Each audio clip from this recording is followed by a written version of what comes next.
If we look at the world situation in perspective, let's say for over a period of 50, 60 years after World War II, or after the fall of the Berlin Wall, we could say that there has been tremendous progress. For instance, progress in the culture of acknowledgement of the universality of human rights, of justice, of rule of law, democracy, etc. I remember only like 15, 20 years ago, some forces here in Asia, particularly articulated by the then Prime Minister of Malaysia, Mahathir, they were arguing about the so-called Asian values as in contrast or as a challenge to the universality of human rights. Back then, I was one of those who actively countered that kind of argument of Asian values, as if Asian values allow torture, summary arbitrary arrest, disappearances, killings, etc. Fortunately, that argument disappeared quickly as Asians more and more affirm also their democratic rights, beginning in the 80s with the Philippines, Republic of Korea, Thailand, and then in 1988, 89, Indonesia, flourishing democracy. So in that regard, the universality of human rights, universality of freedoms, of democratic principles, practice, widely accepted. So that is progress. And there is less and less impunity in that, again, 30 years ago, governments were able to torture, imprison their own people, and they had the audacity of saying these were internal matters. Well, human rights are not internal matters. When you torture, you imprison people, these are not internal matters. And again, that is becoming less and less of an argument. There is more of proactive intervention by the United Nations through relevant mechanisms like the Human Rights Council, the special rapporteurs, Security Council, etc., that inquire, that issue reports, threats, pressure, sometimes sanctions on the countries that violate human rights.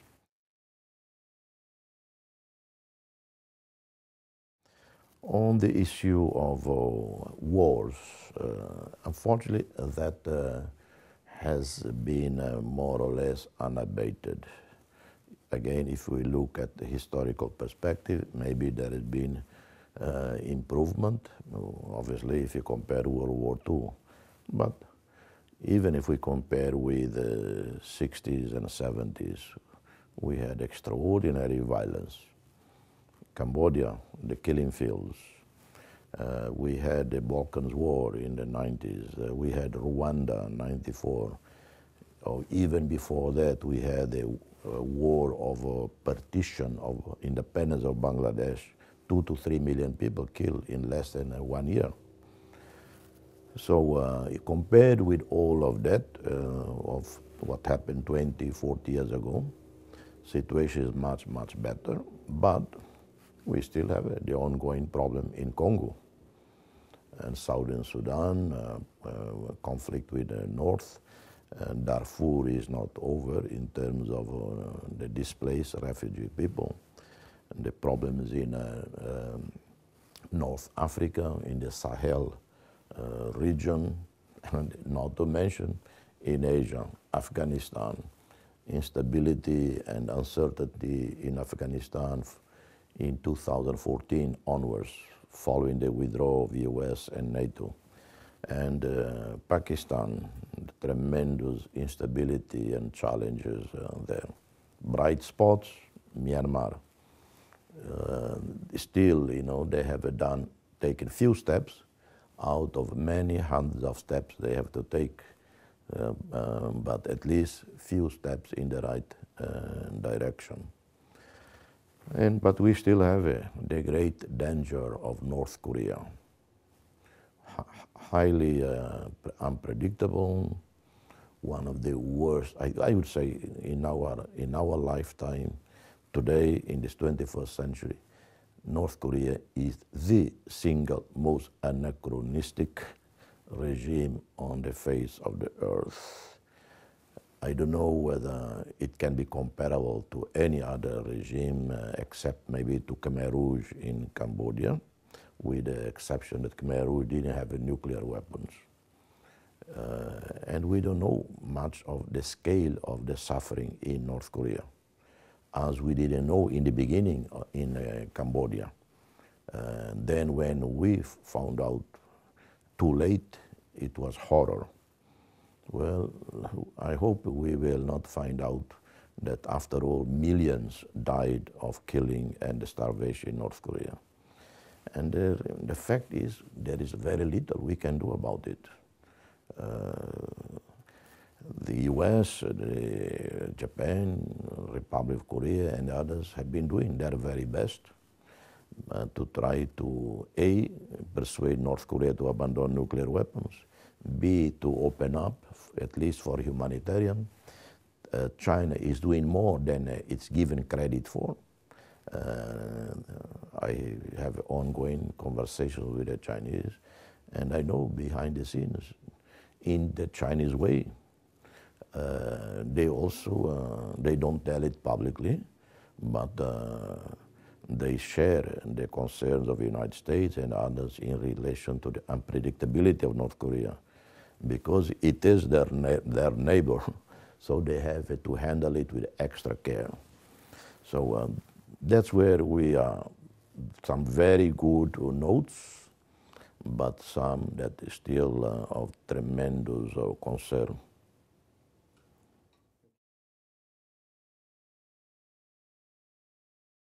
There is real opportunity for Asia to rise as a region of the world that is in the forefront in terms of prosperity, science, technology, elimination of extreme poverty, illiteracy, in terms of restoring that severely damaged environment.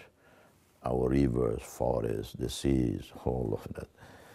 But the reality also is that Asia is profoundly divided. Just look at the relationship between Japan, China, and the Republic of Korea, the three economic superpowers of the region. If they were to be able to overcome the suffering and legacy of World War II, of Korean, Japanese occupation of Korea, then the three major economies, they could, together with India, really lift Asia out of poverty, and we could think about, imagine the 21st century, the Asia century. But that probably is a pipe dream. And we look, we have to be honest and frank.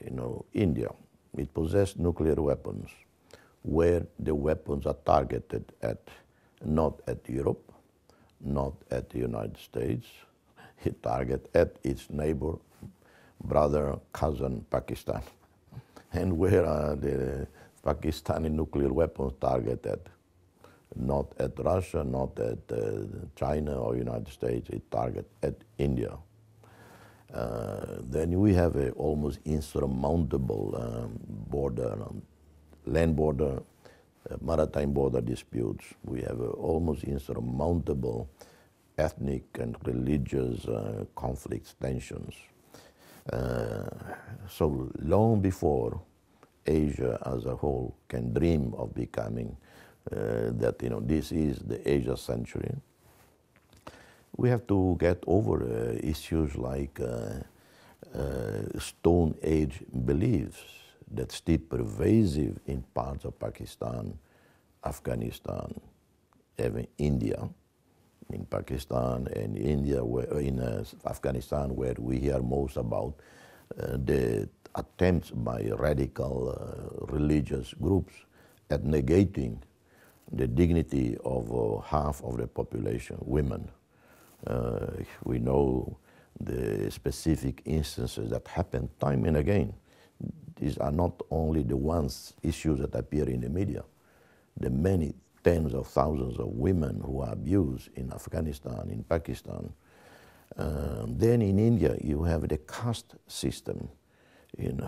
How on this 21st century, there can be a group of people that in India, in English we call untouchables, that are on the margins of the society. So we have to deal with all of that, overcome that, before a region can say, this is a very civilized region. We are the powers of the 21st century, because power is not only possessing standing armies, nuclear weapons, and industries. You have to be a power in philosophy, in humanities, in technical and scientific innovation that has to come as a holistic, integrated approach.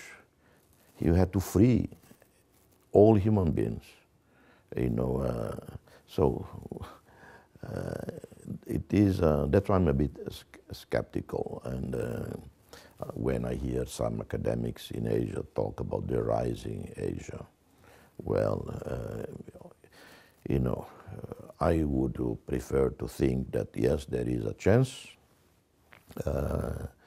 because the resources are there, liquidity is there, know-how, technology is there, vast pool of people, brain power, but there has to be leaders with vision in Asia that can come together and charter a roadmap for Asia, a 20, 30-year roadmap. But to do that, we do have to resolve some practical issues of agreeing on how to settle the South China Sea dispute. And because that will always interfere with any attempt at Japan, China, Republic of Korea working together.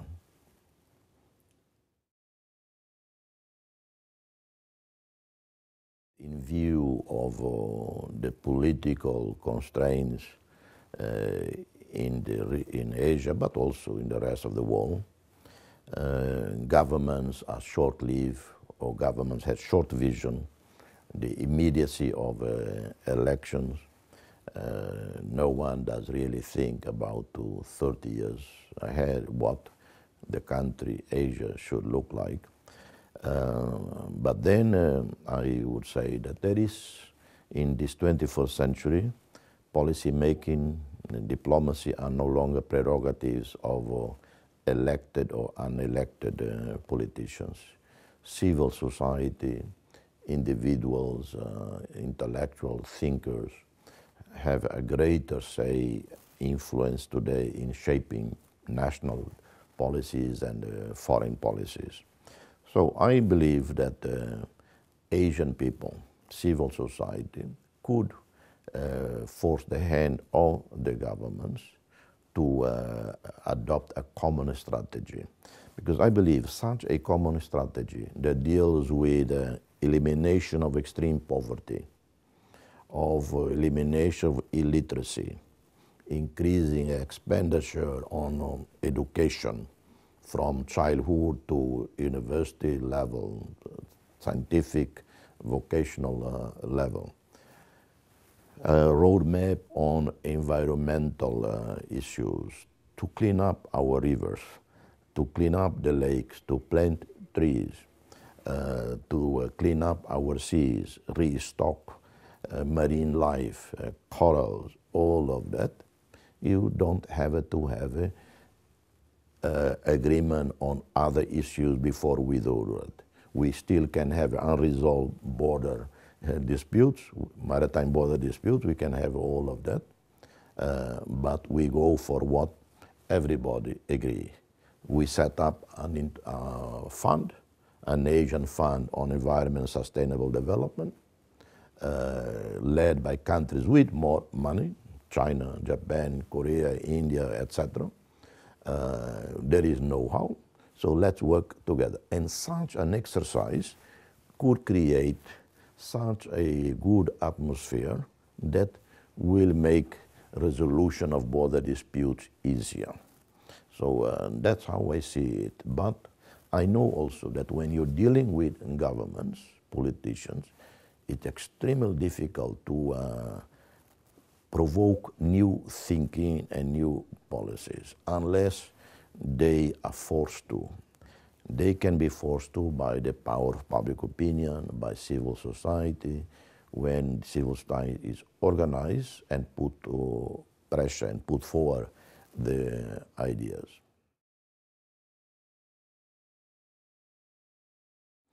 I do not see how Japan can back down on its sovereignty claims. Or for that matter, I don't see how the President of the Philippines, the President of Korea, or China can back down on their claims. Impossible, politically speaking. So I would suggest forget about trying to find a solution based on sovereignty. Better to look at the region as a potential zone of cooperation, zone of peace for joint development. No one surrender its claims to those rocks, that area. We declare that area a zone of friendship and cooperation. So the countries that have respective claims, they meet, discuss a joint investment of the area.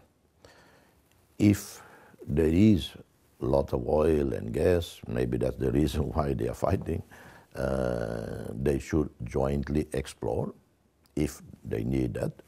And of course, the revenues coming from that area should go to a joint fund. And that joint fund, the revenues from the exploration of the minerals, the wealth of that area, could then be used for the common good of the whole of Asia, with priority going to the neediest countries in Asia, Bangladesh, parts of Pakistan, Nepal, and so many other countries in Asia, Philippines, Indonesia, where there's still much poverty.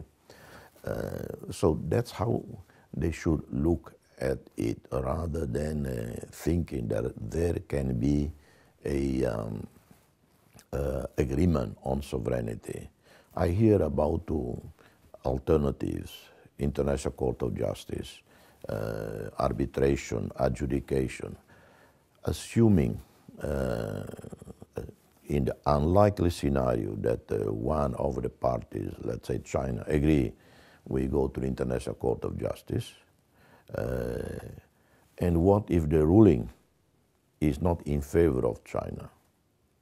It would be a political earthquake in China.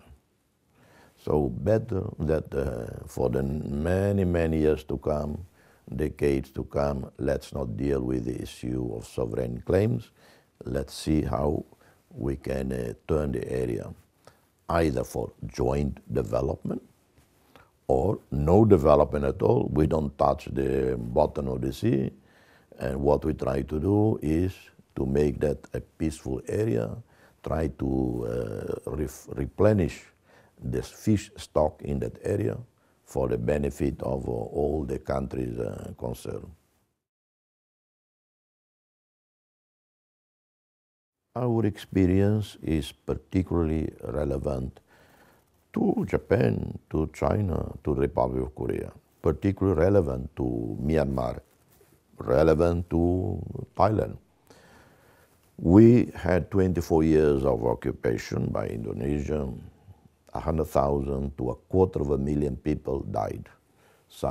Many died of starvation caused by the war, by neglect, by the occupying power. Some died of killing. When we achieved freedom, independence, we said, past is past. We have much to do to save those who are alive, to look after those who are alive. We honor the victims. We try to help their relatives, those who are alive, those who lost parents, brothers, sisters, cousins, friends. But priority is to look after those who are alive.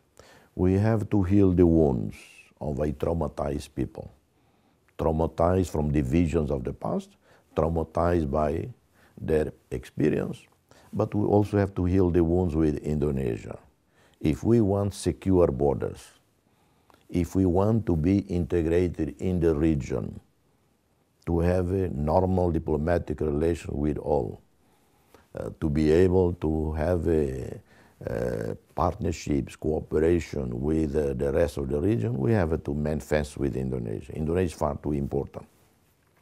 But also, we have to understand Indonesia's own challenges after the dictatorship. We became free in 98, 99 when Suharto was overthrown by the Indonesian people. So we say the Indonesian people, in overthrowing Suharto, created conditions for us to be free. We would never be free if Suharto would not be overthrown.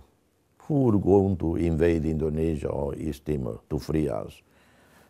Look at the situation in Syria today. No one is going to intervene in Syria to free the people of Syria from the Assad regime. Far too complex, delicate.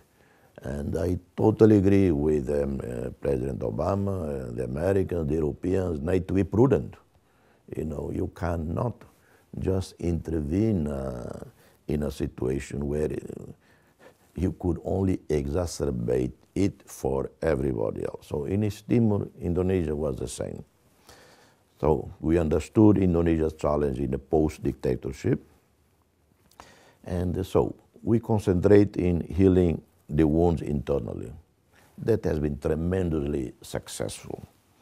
Xanana Guzmán, guerrilla fighter, our leader, prisoner, tremendous moral political authority back then. He was the one who led the whole process, and everybody supported it till this very day. The most successful national reconciliation and reconciliation with a former adversary, Indonesia. Well, Burmese probably are doing that today. If you look at the way Aung San Suu Kyi is conducting herself in relation to the military, her speeches have been always very conciliatory. And she talked about restorative justice, not about retributive justice. She hasn't said a word about trials of the military. So that's an example for Myanmar. And it is so the way Indonesia relate to East Timor and the way we relate to Indonesia is a great example of how countries in conflict can overcome the past. I will say this, I dare to say, there are no two countries in Asia that have a better relationship than East Timor and Indonesia. For instance, India and Pakistan don't have better relations than East Timor and Indonesia. China, Korea, Japan don't have a better relationship. And I can mention specifically more countries. So, and yet we are very different. Indonesia, 250 million, we are a bit over 1 million. Indonesia is the largest country with a Muslim population in the world. We are the largest percentage-wise of Catholics in Asia. 97% Catholic, more than the Philippines as percentage of population. We were occupied and 100,000 people died, disappeared. So all the conditions were there for us not to be able to understand each other because we're so different. But no, today we have a fantastic relationship. Government to government, people to people relationship at all levels. But that comes from leadership. Leadership that is credible. You know, if you have a leadership that's not credible, people don't follow.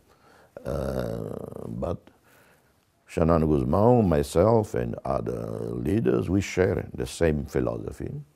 So we've been able to have today Indonesia as our strongest advocate in ASEAN, to join ASEAN by hopefully next year.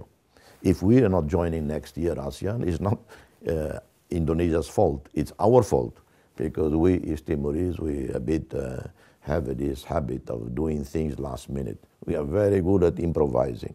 We are not good in long-term planning. And but the current government is taking it seriously in East Timor. Indonesia is working hard. The foreign minister of Singapore was in Timor a few days ago. He will host a meeting in Singapore with East Timorese officials and others, and other ASEAN experts to see how we can accelerate East Timor preparation to join ASEAN by next year or latest 2014.